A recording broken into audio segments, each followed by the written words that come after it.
Bismillahirrahmanirrahim. Assalamualaikum warahmatullahi wabarakatuh.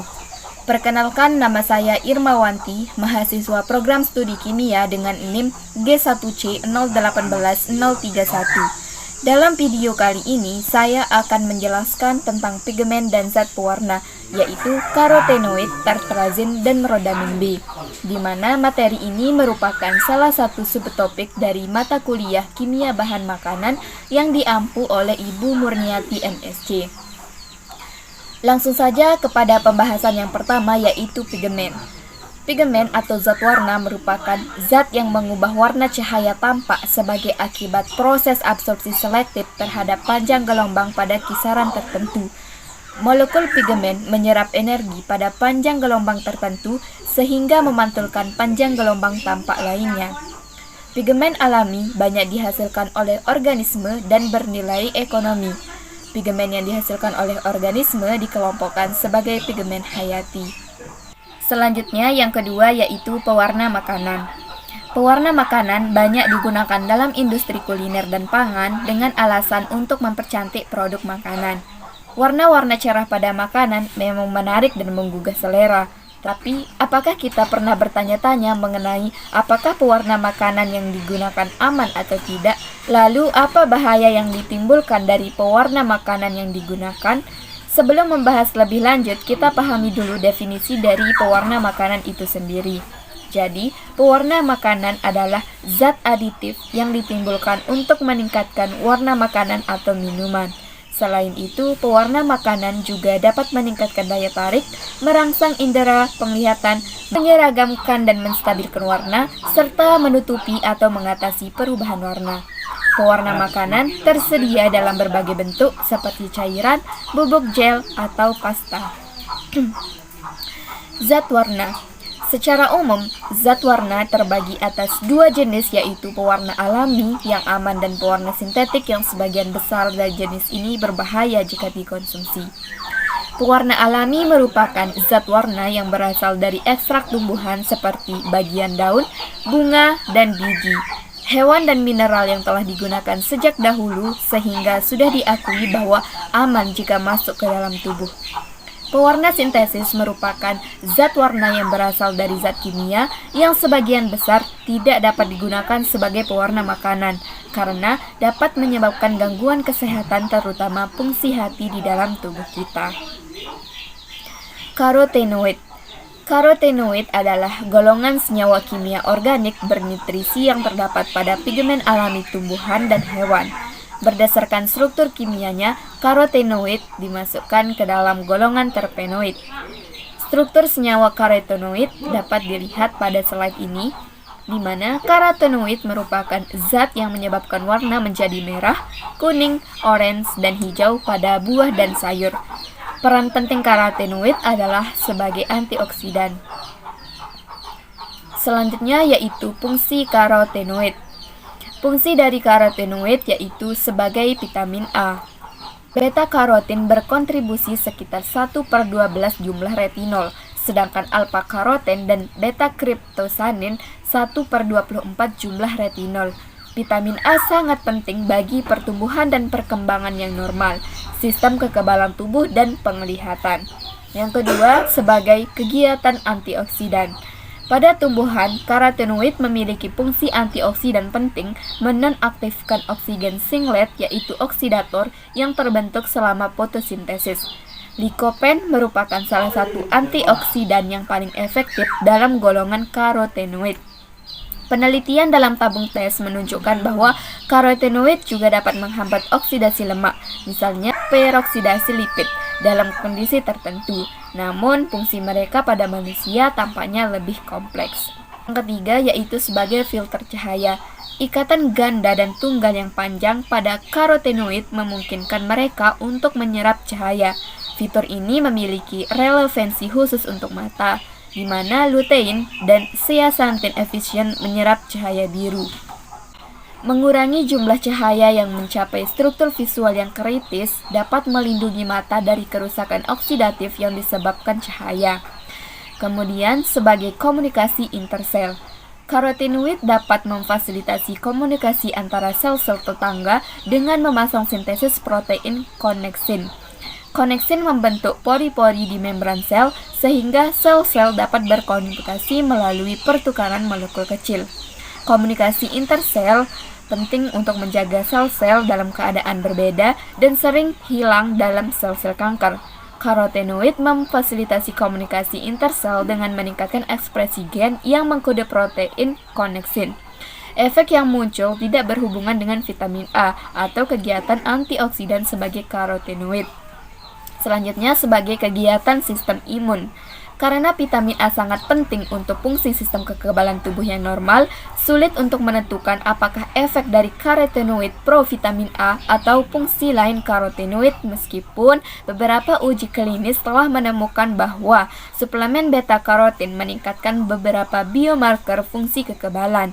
Namun, meningkatkan asupan likopen dan lutein tanpa aktivitas vitamin A belum menghasilkan perbaikan serupa dalam biomarker fungsi kekebalan. Selanjutnya, fungsi dari karotenoid yang terakhir yaitu sebagai pencegahan berbagai penyakit.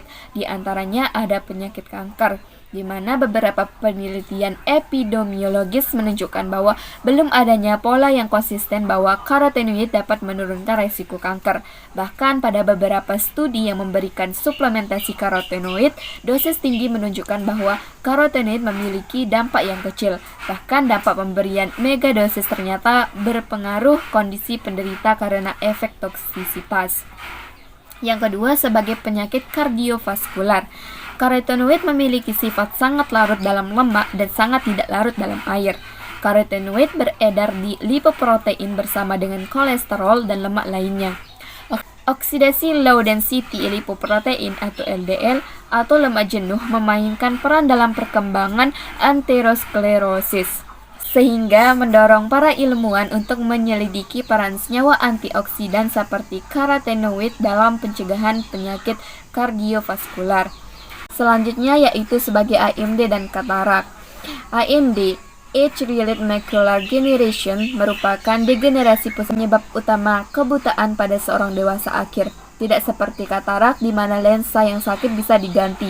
Tidak ada obat untuk yang berkaitan dengan AMD. Oleh karena itu, upaya-upaya yang ditujukan untuk pencegahan penyakit atau menunda perkembangan AMD yaitu dengan memberikan asupan antioksidan. Dari segi struktur, karotenoid bisa dibagi menjadi dua, yaitu yang mengandung oksigen disebut xanthofil dan yang tidak mengandung oksigen disebut karoten.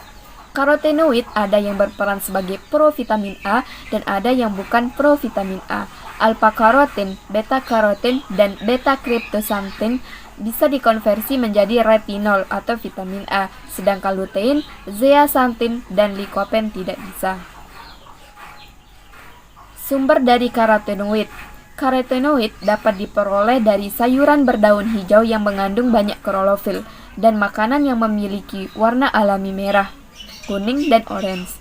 Contohnya adalah wortel yang merupakan sumber beta-karotin dan tomat yang merupakan sumber likopen.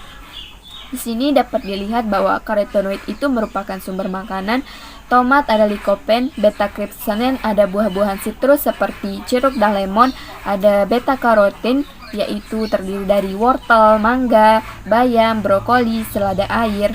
Terus ada lutein, sayuran berdaun hijau, zeaxanthin, sayuran berdaun hijau, jagung, cabai orange. Kemudian ada alpha-karotin, cabai, wortel, echinoen, organisme laut, dan lain-lain. Selanjutnya yaitu zat pewarna sintesis. Zat pewarna sintesis yaitu zat yang menggunakan zat kimia sebagai proses pembuatannya yang melibatkan reaksi kimia. Dalam proses pembuatannya, zat pewarna sintesis biasanya melalui penambahan asam sulfat atau asam nitrat yang biasa bercampur logam berat yang membuatnya beracun. Pemberian warna pada makanan umumnya bertujuan agar makanan terlihat lebih segar dan menarik, sehingga menimbulkan selera orang untuk memakannya. Pewarna sintesis yang diperbolehkan namun dibatasi penggunaannya antara lain tartrazin, kuning quinolin, kuning FCF, kormoisin, pansiu, eritrosin, merah alura, indigotin, biru berlian FCF, hijau FCF, dan coklat hati. Selanjutnya, pewarna sintesis yang diperbolehkan yaitu tartrazin. Tartrazine adalah pewarna buatan yang berwarna kuning. Tartrazine merupakan turunan dari coal-tar yang merupakan campuran senyawa fenol, hidrokarbon polisiklik, dan heterosiklik. Biasanya, tartrazine digunakan untuk memberikan warna kuning pada makanan olahan. Nama lain dari tartrazine adalah Yellow 5 ataupun C129140. Bahan pewarna sintetik ini sering dikombinasikan dengan bahan pewarna buatan warna hijau kebiru-biruan, yaitu Brilliant Blue FCF. Zat pewarna ini telah diketahui dapat menginduksi reaksi alergi, terutama bagi orang yang alergi terhadap aspirin. Dapat dilihat di sini bahwa ini adalah struktur dari tartrazine. Selanjutnya, produk yang ditambahkan tartrazine. Produk yang paling banyak mengandung tartrazine adalah mie instan. Pengaruh kandungan tartrazine yang ada di dalam mie instan dibagi menjadi dua, yaitu jangka pendek dan jangka panjang. Jangka pendek dapat menyebabkan nafsu minum bertambah, sinus restoran syndrome, kekenyangannya bersifat sementara, mulut kering dan pusing. Sedangkan jangka panjang dapat menyebabkan asma, kanker, penyakit lambung, hiperaktif pada anak, urtikaria, rintis, purpura, anafilaksis sistemik. Zat pewarna yang dilarang digunakan di dalam bahan makanan. Penyediaan dan kebutuhan akan bahan tambahan pangan tidak terlepas dari upaya untuk memenuhi keinginan dan harapan konsumen akan karakteristik suatu pangan. Dalam proses kerjanya, bahan tambahan pangan tersebut dapat mempengaruhi sifat atau bentuk pangan. Namun terkadang para pelaku usaha menggunakan beberapa bahan yang tidak diperuntukkan untuk dipakai dalam pangan. Pelarangan tersebut tentunya berkaitan dengan dampaknya yang merugikan kesehatan manusia. Beberapa bahan yang dilarang digunakan dalam makanan ada boraks, dietil pirokarbonat, dulcin, formalin, arumin, zat warna butter yellow, krisoidin, rodamin B, orange G, oil orange SS, coklat brown FB, dan methanol yellow dan lain-lain. Rodamin B. Zat warna rodamin B bersifat karsinogenik, digunakan sebagai warna untuk kertas, tekstil, sutra, wol, kapas, sabun, kayu, plastik, dan kulit, sebagai regensia di laboratorium untuk pengujian antimoni, kobalt, niobium, emas, mangan, air, raksa, tantalum, dan tungsten, dan digunakan untuk pewarna biologi. Rodamin B bisa menumpuk di lemak sehingga lama-kelamaan jumlahnya akan terus bertambah. Rodamin B diserap lebih banyak pada saluran pencernaan dan menunjukkan ikatan protein yang kuat. Kerusakan pada hati tikus terjadi akibat makanan yang mengandung rodamin B dalam konsentrasi tinggi. Paparan rodamin B dalam waktu yang lama dapat menyebabkan gangguan fungsi hati dan kanker hati. Contoh validasi rodamin B pada saus. Yuli Rohyami dan kawan-kawannya memvalidasi metode penentuan rodamin B pada contoh saus secara spektrofotometri UV-Vis, di mana validasi metodenya ini dilakukan dengan menggunakan dua variasi, yaitu metanol dan etanol. Contoh saus yang ditambahkan dengan larutan HCl dan diekstrak dengan menggunakan pelarut metanol dan etanol. Penentuan rodamin B dilakukan dengan menggunakan spektrofotometri UV-Vis dengan teknik kurva kalibrasi. Berdasarkan hasil validasinya, metode penentuan rodamin B dengan menggunakan pelarut metanol dan etanol diperoleh kurva kalibrasi dengan linearitas 0,9996 dan 0,9989 dengan nilai LOD 0,1121 dan 0,1685 mg per kilogram serta nilai LOQ-nya 0,37337 dan 0,5617 dan 0,5617 mgkg. Hasil pengujian dengan 7 kali replikasi menunjukkan bahwa kandungan rodamin B dalam contoh saus dengan pelarut metanol dan etanol rata-rata adalah 2,4811 dan 2,4218 mg per liter. Mungkin hanya ini yang bisa saya sampaikan, kurang dan lebihnya saya mohon maaf yang sebesar-besarnya. Sekian dari saya, wassalamualaikum warahmatullahi wabarakatuh.